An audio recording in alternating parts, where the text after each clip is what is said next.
না না না ওকে আজকের এই ভিডিওতে যে বিষয়টি থাকছে তার বিস্তারিত বর্ণনা করবে বাবু ভাই। দর্শক, দেশ এবং দেশের বাইরে এই মুহূর্তে যে যেখানে অবস্থান করছেন তাদের সবাইকে দিবু ব্লগস দেখার জন্য স্বাগতম। আজ আমরা আপনাদেরকে নিয়ে এসেছি পিরোজপুর জেলার নাজিরপুর উপজেলার মাটিভাঙ্গা ইউনিয়নের হোগলাবুনিয়া গ্রামে।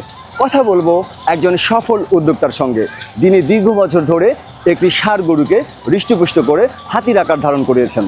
চলুন তাহলে কথা বলা যাক সফল উদ্যোক্তা জাহিদুল ইসলাম ভাইয়ের সঙ্গে। আসসালামু আলাইকুম। ওয়ালাইকুম আসসালাম। ভালো আছেন ভাই? জি ভাই। আচ্ছা, সর্বপ্রথমে জানতে চাইব এই গরুটি আপনি কতদিন ধরে লালন পালন করছেন? 3 বছর। 3 বছর ধরে লালন পালন করছেন। তো আপনি গত বছর কি এই গরুটি বিক্রির জন্য বাজারে নিয়েছিলেন কিনা? হ্যাঁ, বাজারে নিয়েছিলাম।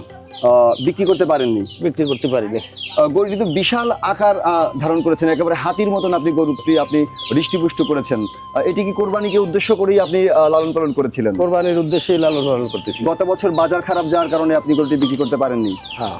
এবছর আপনি গরুটি কোথায় বিক্রি করবেন বলে চিন্তা ভাবনা করছেন? এখন দেশে যদি বিক্রি করতে পারি তাহলে তো ভালো, না হলে ঢাকার উদ্দেশ্যে। ঢাকা কোন হাটে যাওয়ার ইচ্ছা আছে? গাবতলী। গাবতলী। আর গরুটি যদি আপনার এখান থেকে কেউ নিতে চায় তাহলে আপনি বাড়ি থেকে বিক্রি করবেন? বাড়ি থেকেই বিক্রি করব। আচ্ছা, গরুর ওয়েট সম্পর্কে কি আপনার কোনো ধারণা আছে কিংবা কোনো ধারণা দিতে পারবেন যে কত ওয়েট হতে পারে আনুমানিক? মানে এইভাবে তো মানে কাটায় দেওয়া হয় নাই, তবে মানে যারা গরু ব্যাপারী এরা বলছে যে অন্তত 18 মনের বাইরে যেতে পারে। 18 মণ প্লাস। প্লাস। আচ্ছা, আমরা চেয়েছিলাম আসলে গরুটির একটি মাপ দর্শক আপনাদেরকে দিয়ে দেওয়ার জন্য। আসলে গরুটি অনেকদিন বাইরে বের করা হয় না, এই যে নির্দিষ্ট ঘরে থাকে সেখান থেকে। তো হঠাৎ করে আজকে বের করার কারণে আসলে গরুর কাছে যাওয়া যাচ্ছে না, তাই আমরা টোটাল ওর ছিনার মাপ, বডির মাপ অথবা হাইট ডিটেলস দিতে পারলাম না। তবে আমি এই জন্য গরুর মালিকের কাছ থেকে আনুমানিক একটা ওয়েট ধারণা করে নিলাম যে আসলে কত মন হতে পারে। 18 মণ প্লাস আপনারা শুনলেন। আর দাম সম্পর্কে আসলে আগাম চ্যানেল অথবা ফেসবুক পেজে বললে আসলে একটু ঝামেলা হয়ে যায়। দামের বিষয়টি আলাপ সাপেক্ষে ডিসক্রিপশন বক্সে জাহিদুল ইসলাম ভাইয়ের মোবাইল নম্বর দেওয়া থাকবে। তারপরেও আমি মোবাইল নম্বরটি আপনাদেরকে বলে দিচ্ছি, 01724 262311। এই নাম্বারটি কি আপনার খোলা আছে? হ্যাঁ, খোলা আছে। 01724, আপনি একটু নাম্বারটি একটু বলে দিন। 01724 262311। আরেকটি নাম্বার আপনার আছে, সেটাও যদি একটু বলে দিতেন। 01617 581718। আচ্ছা, আপনি গরুকে কি খাওয়াচ্ছেন? ভুসি, সয়াবিন আর চিটেগুড়। অনেকে মোটা তাজা করানোর জন্য ইনজেকশন পুশ করে, আপনি কি গরুকে কোনো ইনজেকশন দিচ্ছেন? জি না, ইঞ্জেকশন শুধুমাত্র কৃমির যদি কোনো ইঞ্জেকশন লাগে এই, এছাড়া কোনো মোটা তাজাকরণের কোনো ইঞ্জেকশন আমি গরুর দিইনি। দর্শক, উনি যে মোটা তাজা করানোর জন্য কোনো অসাধু উপায় অবলম্বন করছেন না এই বিষয়ে আমি নিশ্চিত, কারণ গত ঈদে আমি একটি ভিডিও বানিয়েছিলাম এই গরুকে নিয়েই। যদি উনি মোটা তাজা করানোর জন্য কোনো ইনজেকশন ব্যবহার করতো কিংবা খারাপ খাদ্য ব্যবহার করতো, তাহলে কিন্তু গরুটি উনি রাখার রিস্ক নিত না, ঝুঁকিতে যেত না। যে গরুতে ইনজেকশন ব্যবহার করা হয় কিংবা খারাপ খাবার খাওয়ানো হয় সেই গরু কিন্তু ওই বছরই বিক্রি করে দিতে হয়। যেহেতু উনি গরুটি ওই বছর বিক্রি করেননি, সেহেতু আমরা নির্দ্বিধায় বলতে পারি যে এই গরুটি উনি মোটা তাজা করানোর জন্য কোনো ইনজেকশন কিংবা কোনো খারাপ খাবার উনি ব্যবহার করেনি। আপনি প্রতিদিনের খাবার রুটিনটা যদি আমাদেরকে একটু বলতেন। সকাল 9টার দিকে 2 কেজি সয়াবিন, 2 কেজি মানে মিক্স ফিট আর 2 কেজি ভুসি, এইভাবে 2 বেলা করে খাই, সকালে 9টায় আর বিকেলে মানে সন্ধ্যার পরে 8টার দিকে। আর খড় খাচ্ছে, কুটা যেটাকে বলি। দর্শক, আমি আপনাদেরকে নির্দ্বিধায় বলতে পারি, যারা ভালো গরু খুঁজছেন, দেশীয় খাবার খাইয়ে লালন পালন করা গরু খুঁজছেন, আসলে যারা ইনজেকশন দিয়ে গরু লালন পালন করে সেই গরু যখন বাজারে বিক্রি করে কিংবা ব্রয়লার ফিড, ইদানিং আমরা অনেককে দেখে থাকি যে ব্রয়লার ফিড খাওয়ায়, ওই ব্রয়লার ফিড খাওয়ানোর কারণে গরু কিন্তু হিট স্ট্রোক করে মারা যায়। এই ঘটনা কিন্তু গত বছর বাজারে আমার নিজের চোখে দুটি দেখেছি। কারণ এই গরুকে ব্রয়লার ফিড খাওয়ানো হয়নি, কোনো ইনজেকশন ব্যবহার করা হয়নি। কারণ এই উদ্যোক্তার গরুটি বিক্রি করার উদ্দেশ্য ছিল কিন্তু গত বছরের আগের বছর, নাকি জাহিদ ভাই? হ্যাঁ, সেই বছরে আপনি বিক্রি করতে পারেননি। বিক্রি করতে পারি। যদি ওই বছর উনি ব্রয়লার ফিড কিংবা ইনজেকশন দিত তাহলে গরুর ক্ষতি হতো। দ্বিতীয় বছর আপনি বিক্রি করতে পারেননি। জি না। তো আশা করতেছি সেই কারণেই কিন্তু গরুটি এখন হাতির আকার ধারণ করেছে।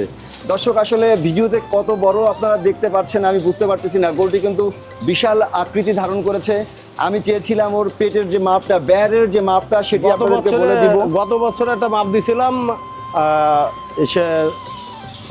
আপনার 7 ফিট 8 ইঞ্চি উচ্চতা, হাইট আর লম্বা ছিল হলো 9 ফিট 3 ইঞ্চি। দর্শক এই 6 ইঞ্চি 6 ইঞ্চি এই মাপটি কিন্তু গত বছরের মাপ। এবছর আসলে গরুটি অনেক হৃষ্টপুষ্ট হওয়ার কারণে গরুর কাছেই যাওয়া যাচ্ছে না। যদি আমরা গরুর কাছে যেতে পারতাম তাহলে কিন্তু আপনাদেরকে মাপটি দিয়ে দিতে পারতাম। বাংলাদেশের বিভিন্ন স্থান থেকে আপনারা যারা এই ভিডিওটি এই মুহূর্তে দেখছেন তাদের উদ্দেশ্যে বলবো, আমরা উদ্যোক্তার ফোন নম্বর দিয়ে দিয়েছি এবং ডিসক্রিপশন বক্সে ফোন নম্বর দেওয়া থাকবে। আপনারা যারা বড় গরু কিনতে চান, ভালো মানের গরু কিনতে চান, দেশীয় খাবার খাইয়ে লালন পালন করা হয়েছে এমন গরু কিনতে চান, তারা মোবাইল নম্বরে উদ্যোক্তার সঙ্গে সরাসরি যোগাযোগ করতে পারেন। এবং ঠিকানা তো আমি আগেই বলেছি, এটি হচ্ছে বরিশাল বিভাগের পিরোজপুর জেলার নাজিরপুর উপজেলার মাটিভাঙ্গা ইউনিয়নের হোগলাবুনিয়া গ্রাম। গরুটি যদি উনি বাড়ি বসে বিক্রি করতে পারে, আপনারা যারা দূর থেকে দেখছেন ফোনে কথা বলে কিংবা এসে যদি আপনারা দাম দর তার সাথে কথা বলে, আসলে ইউটিউব চ্যানেলে যখন একটি দাম হাঁকিয়ে দেওয়া হয়, দাম বলে দেওয়া হয়, তখন অনেকে বিভ্রান্তিতে পড়ে যান এবং তখন আসতে চান না। শুধু দাম কোনো বিষয় নয়, যদি আপনাদের পছন্দ হয় আশা করি দামে দরে আপনাদের সাথে হবে। এবং যদি আপনারা কেউ এসে কিনতে না চান, ঢাকার ভিতরে যারা এই মুহূর্তে ভিডিওটি দেখছেন তাদের উদ্দেশ্যে বলবো, ঢাকার গাবতলী হাটে কিন্তু গরুটি যাবে 10 দিন আগে, যদি বাড়িতে বিক্রি না হয়। তো আমরা গরুটির একটি পূর্ণাঙ্গ ছবি এবারে আপনাদের একটু দেখানোর চেষ্টা করবো ভালো করে। আলোচনা করে ফেললে ভালো হয়। যারা খুলনা থেকে দেখছেন, খুলনা থেকে কিন্তু একেবারে কাছাকাছি আমাদের এখানে, গাড়িতে 2 থেকে আড়াই ঘন্টার পথ। লোকেশন হলো খুলনা থেকে আপনারা সরাসরি গাড়িতে উঠে ঘোনাপাড়া নামবেন, ঘোনাপাড়া নেমে ওখান থেকে আপনারা বাসে করে মাটিভাঙ্গা চলে আসবেন। মাটিভাঙ্গা থেকে যে কোনো ভ্যান বা রিক্সায় বললে এই আমার গ্রামের নাম মাটিভাঙ্গা ইউনিয়নের হোগলাবুনিয়া গ্রামে যাব, তা আপনাদেরকে নিয়ে আসবে। এবং খুলনা থেকে চিতলমারিতে নেমে যদি বাগেরহাট নামেন, বাগেরহাট নেমে চিতলমারি চলে আসবেন। চিতলমারি থেকে ওই একই ভ্যানে আবার এই যে হোগলাবুনিয়া গ্রামে যে কোনো ভ্যান এলাকায় বললে আপনাদেরকে নিয়ে আসবে। তো আপনারা যদি ফোনে কথা বলতে চান, ফোন নম্বর তো দেওয়াই থাকলো। এবং কাছাকাছি যারা আছেন গোপালগঞ্জ, পিরোজপুর, খুলনা, আপনারা সরাসরি চলে আসতে পারেন, কারণ গোপালগঞ্জ, খুলনা, পিরোজপুর থেকে কিন্তু আমাদের এই যে লোকেশনটি দিয়েছি নাজিরপুর উপজেলার মাটিভাঙ্গা ইউনিয়ন একেবারে কাছে, 2 থেকে আড়াই ঘন্টার পথ এসে কথা বলে গরু দেখে। তবে আমি আপনাদেরকে দীপু ব্লগস 0.1 এর পক্ষ থেকে, ইউটিউব চ্যানেলের পক্ষ থেকে একেবারে 100% নিশ্চিত করছি। এই কারণে গরুটির আমি 2টি ভিডিও কিন্তু 2টি বছর বানিয়েছি। এই গরুকে যদি কোনো খারাপ ইনজেকশন ব্যবহার করতো জাহিদ ভাই, তাহলে কিন্তু গরুটি কোনোভাবেই 2 বছর তিনি রাখতে পারতেন না। গরুটি অলরেডি কিন্তু পুষে গিয়েছে, চামড়া একেবারে ঢিলা হয়ে গেছে, পাতলা। যে গরুর চামড়া মোটা থাকে সেই গরুতে কিন্তু ওয়েট লস হয়, যে ওয়েট দেখা যায় সেই ওয়েট হয় না। এই গরুর চামড়াটি কিন্তু অলরেডি। আচ্ছা জাহিদ ভাই, গরুটির দাঁত ভেঙেছে? দাঁত 6টাই ভেঙে গেছে। দাঁত 6টাই ভেঙেছে।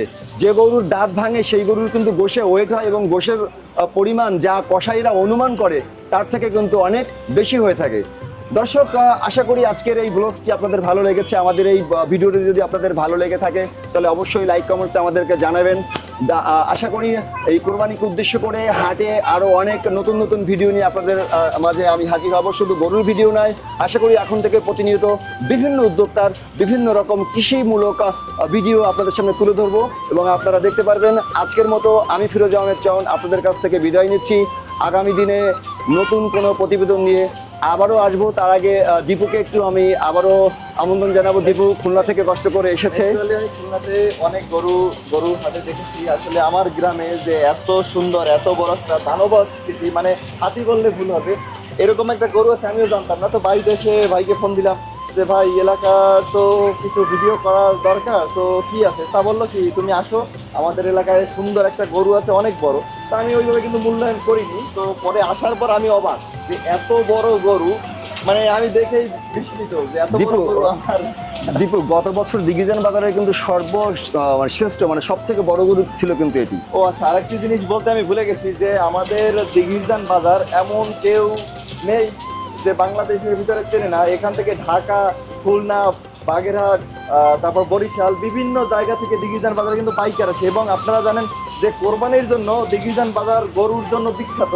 এটা এখন থেকে না, আরও অন্ততপক্ষে 50 বছর আগে থেকেই এটা মানে সবাই জানে। তো সেক্ষেত্রে সেই বাজারে যদি এই গরু যদি সব থেকে বড় হয়ে থাকে গত বছরে, তাহলে এবছর তো আর কোনো কথাই নেই, তাহলে তো এবছর একটা ধামাকা। দর্শক, বুঝতেই পারছেন যে এটি কত বড় গরু। এবছর এই যে যিনি এই গরুটিকে হৃষ্টপুষ্ট করেছেন জাহিদ ভাই, তিনি কিন্তু গরুটিকে এবছর দিঘিজান বাজারে নেওয়ার সাহস করছে না, কারণ গরুটি অনেক বড় হয়েছে, 18 মণ প্লাস তিনি ধারণা করছেন। সুতরাং এই গরুটি আসলে এখানে গ্রামের মানুষ এত টাকা বাজেট থাকে না, কিনতে পারবে না, তাই উনি চিন্তা ভাবনা করেছেন যে কোরবানির 1 সপ্তাহ আগে গাবতলীর হাটে চলে যাবে। ডিসক্রিপশন বক্সে ফোন নাম্বার দেওয়াই থাকবে, যারা ঢাকা থেকে গরু নিতে চান, গাবতলীর হাটে যারা যেতে চান খুঁজে পাওয়ার জন্য তার সঙ্গে যোগাযোগ করে হাটে গিয়েও কিন্তু গরুটি দেখতে পারেন। ভাই আপনি এই যে বারবার ঢাকার কথা বলছেন, কেন খুলনার মানুষ কি কিনতে পারে না? না না, খুলনার কথা তো বলেছি ভাই, খুলনা থেকে যারা দেখছেন তারা তো চলেই আসতে পারতেছেন, কারণ খুলনা থেকে এখানে মাত্র 2 ঘন্টার পথ।